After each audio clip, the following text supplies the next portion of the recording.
Hello friends, কেমন আছো তোমরা? আমার চ্যানেলে তোমাদের সবাইকে অনেক ওয়েলকাম আর অনেক ভালোবাসা জানিয়ে আজকের ভিডিওটা শুরু করছি। তো ভিডিওটা শুরু করছি সকাল সকালই, এখন প্রায় 9:30 মতো বাজে। ওই যে দেখো, হ্যাঁ 9:30 বাজে এখন। তো এখন এই যে সকালবেলায় অনেক কিছু কাজ টাজ কমপ্লিট করা হয়ে গেছে। তো আর এখন এই যে দেখো, ঘর দুয়ারগুলো মুছে নেব। ঘর মোছা কমপ্লিট হয়ে গেলে তারপরে ওই যে দেখো, বাইরে বাসি কয়েকটা জামা কাপড় আছে, আর ওই যে বালতিটার মধ্যে, ভাঙা বালতিটার মধ্যে ভেজানো আছে দু একটা জামা কাপড়, ওগুলো কেচে ধুয়ে স্নান করে নেব। আজকে সকাল সকালই স্নান করব, কারণ আজকে গুরু পূর্ণিমা। তো আমার শাশুড়ি মা ঠাকুরের কাছে ভোগ দেবেন, ঠাকুর বা ওনার যে গুরুদেব আছে তার কাছে ভোগ নিবেদন করবে।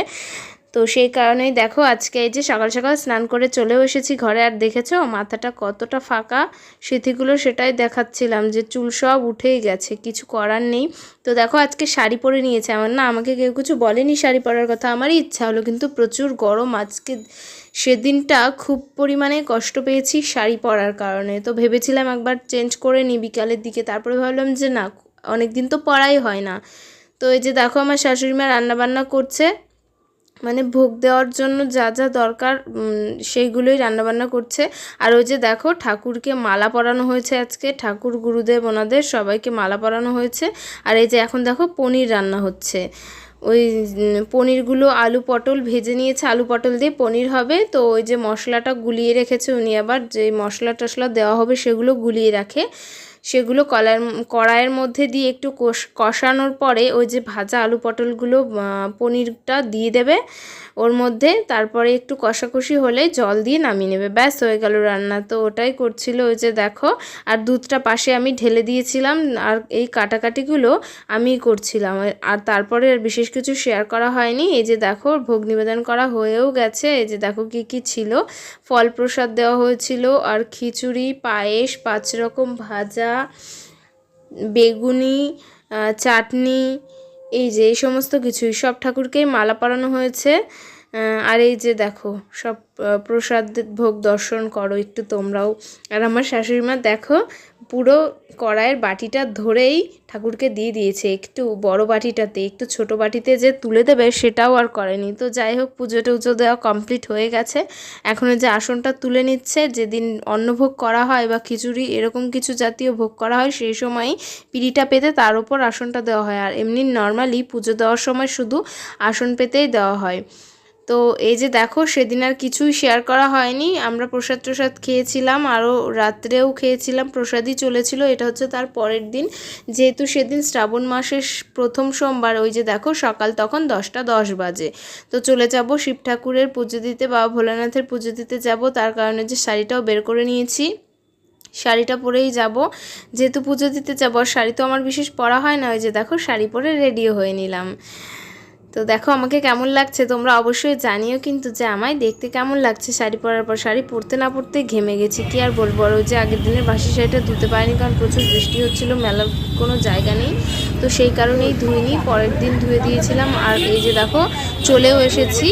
আর এখন একটা আকন্দ ফুলের মালা কিনে নিতে হবে। কত দাম বন্ধুরা, দেখো তোমরা শোনো সেটা, তাহলে তোমরা নিজে। আকন্দ ফুলের মালা লাগবে বাবা, একটা মালা 20 টাকা।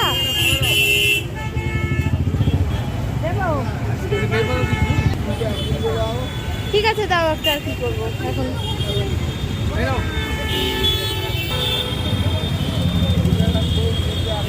তো কি আর করা যাবে, ওনারাও তো রাস্তার পর বসে মালা ফুল বিক্রি করছে, ওনারাও তো দুটো একটু লাভ করবে। আর আজকের দিনে তো এটুকু নেবেই। দেখো এই যে রাধা গোবিন্দের মন্দির, কালীবাড়িতে ঢুকে যাচ্ছি, মধ্যমগ্রাম কালীবাড়ি। এটা অনেকেই হয়তো শুনে থাকবে, এটা বহুত ফেমাস আছে।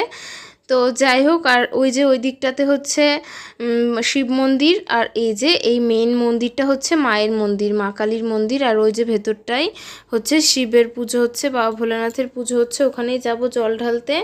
তো আমার বড় এসেছিল, আমাকে পুজো কমপ্লিট করার পর ও চলে গেছে, আমি আমার মতো একা বেরিয়ে গেছি। এই যে দেখো ঢুকে যাচ্ছি। তো এখনও পর্যন্ত অনেকটাই ফাঁকা ফাঁকা দেখতে পাচ্ছ, কিন্তু আমার পুজো দেওয়া কমপ্লিট হতে না হতেই দেখেছিলাম বেশ পরিমাণে ভিড় জমে গেছে। সবাই ছুঁয়ে বাড়িতে দিয়ে যাও।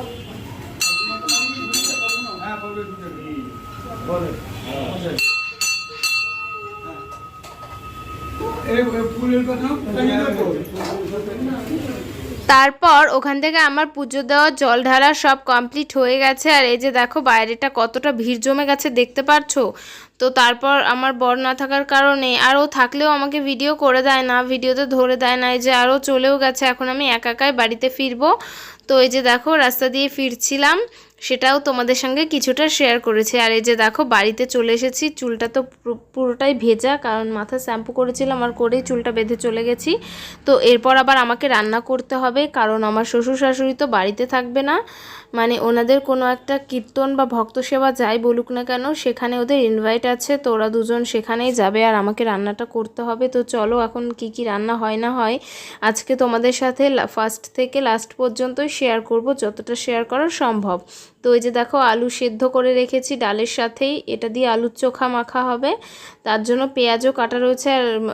আর হবে এই যে আলু দিয়ে মাছের রসা। ওই যে দেখো মাছগুলো দেখতে পারছো, এর নিচে অবশ্য দুটো বাটা মাছও আছে। আর এই যে ডালটাও সিদ্ধ করে নিয়েছি, এখন ডালটা সোমবার দিয়ে দেব।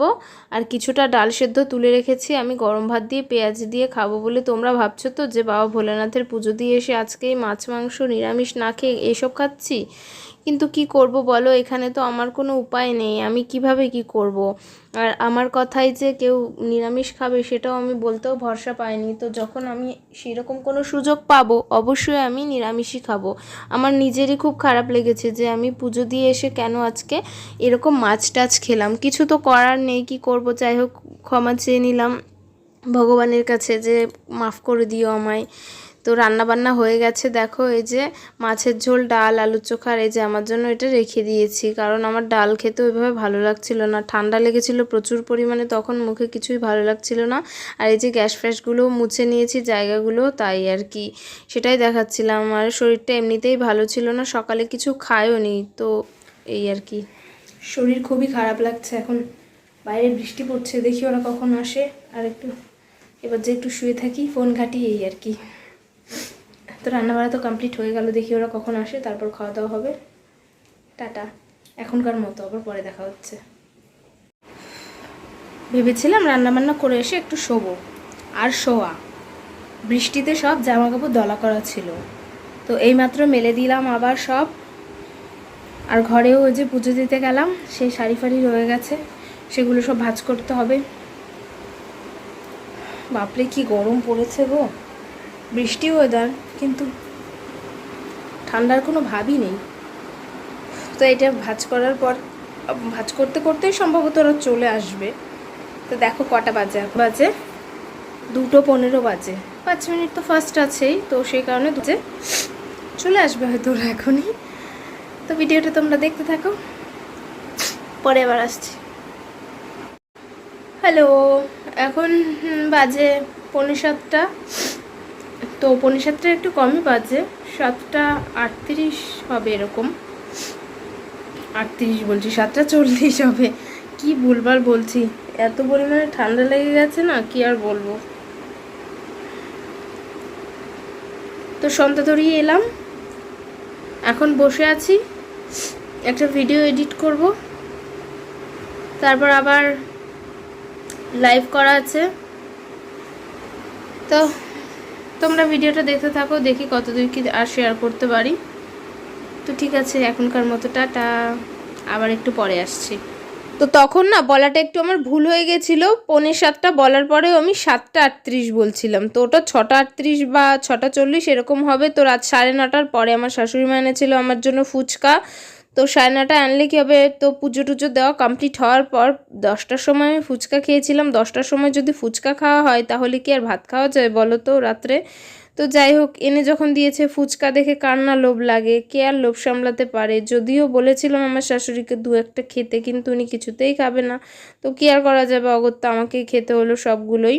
অন্য সন্ধ্যাবেলাটা হলে খুব আনন্দ করেই খাওয়া যেত, কিন্তু যেহেতু অতটা রাত হয়ে গেছে, তো সেই কারণে একটু কিন্তু করে খেয়ে নিলাম। তো আমি ফুচকাটা এনজয় করি, তোমরা আমার ভিডিওটা অবশ্যই দেখো, কেমন লাগলো অবশ্যই জানিও। আজকের ভিডিওটা এই পর্যন্তই, দেখা হচ্ছে নেক্সট ব্লগে, ততক্ষণ তোমরা সবাই ভালো থেকো, সুস্থ থেকো, টাটা সবাইকে, গুড নাইট।